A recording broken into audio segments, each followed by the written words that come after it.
My name is Total Biscuit, and I suck at Bloodline Champions. So, Starcraft 2 is broken right now, none of the replays work, so I can't really produce anything. So in the meantime, here's a beta that I've been playing. Well, I say been playing, I've been playing for about a day and a half. It's called Bloodline Champions, it's by a small Scandinavian developer, and it is a arena-based PvP game with a strong competitive vibe to it. It's very, very skill-based indeed. Now, I'm playing a bloodline called Vanguard. It's a tanking bloodline, big, fat tanking bloodline with a variety of different abilities there.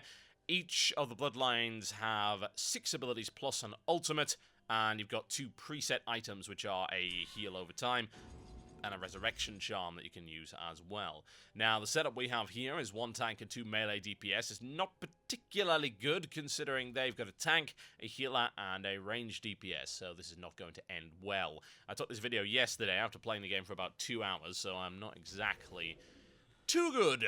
Let's just put it that way. With a game with such a high skill ceiling, it's not all that surprising. You see, I'm missing with everything here. So, the big deal about this game is that they've tried to take out every possible element of randomness from it.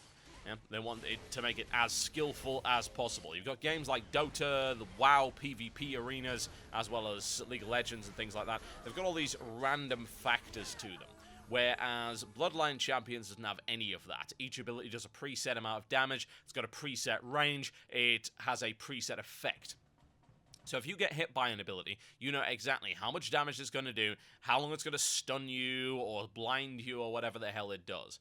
Now, there isn't any mana in this game either, so while there is diminishing returns on heals, your healer doesn't have to worry about running out of mana, and all of the champions always have the same stats. So if I face off against a Vanguard, that Vanguard's going to hit as strong as me, he's going to be exactly as tough as me, and it's going to come down purely to skill. Now, the big element is the fact that every single ability in this game has to be aimed, including the heals. Yes, indeed, you have to actually aim the heals at your allies. Now, this introduces a huge element of skill into the game. Even the melee heroes have to aim with their melee swings. You see there at the bottom while I'm dead. To go and have a look at my hotbar at the bottom there. Mouse 1 is a melee swing. I've got mouse 2, which is a ranged axe throw. Again, the axe throw obviously has to be aimed. It's got travel time. I generally have to lead the target with it.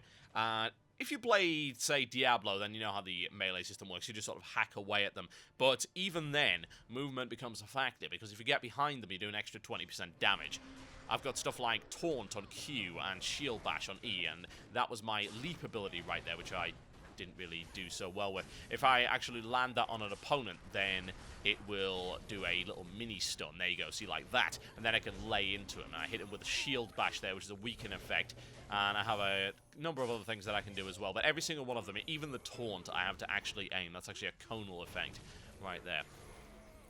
Now, this game, to me, seems like it's got an awful lot of potential in the competitive environment. It's fairly easy to get used to in terms of, hey, I have a hero, I move in with the WAS and D keys, and I aim my abilities.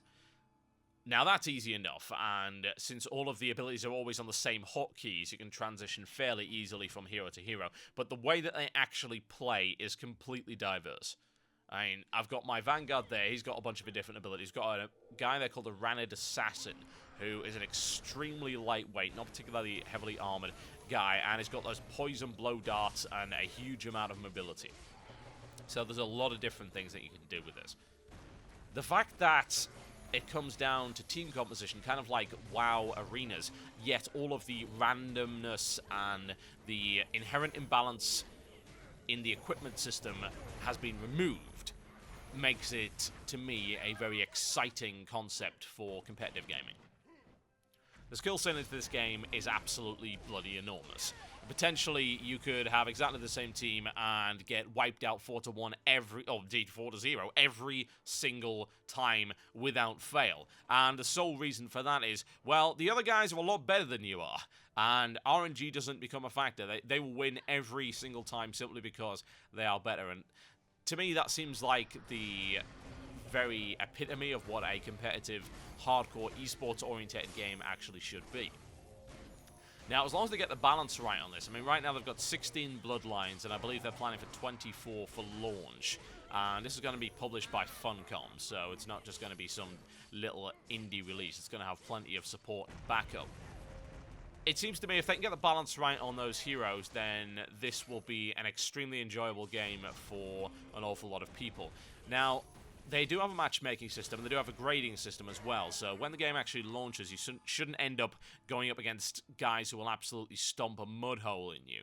There's also a solo league career, there's a team league career coming up as well. Obviously, it's still in beta, there's a lot of features left to go, but overall, I'd say this is fairly promising, and I hope to see an awful lot more from it in the future. My name's Biscuit, and you've been watching a Bloodlines Champions presentation here on my YouTube channel, while Starcraft 2 is horribly broken. I shall see you next time.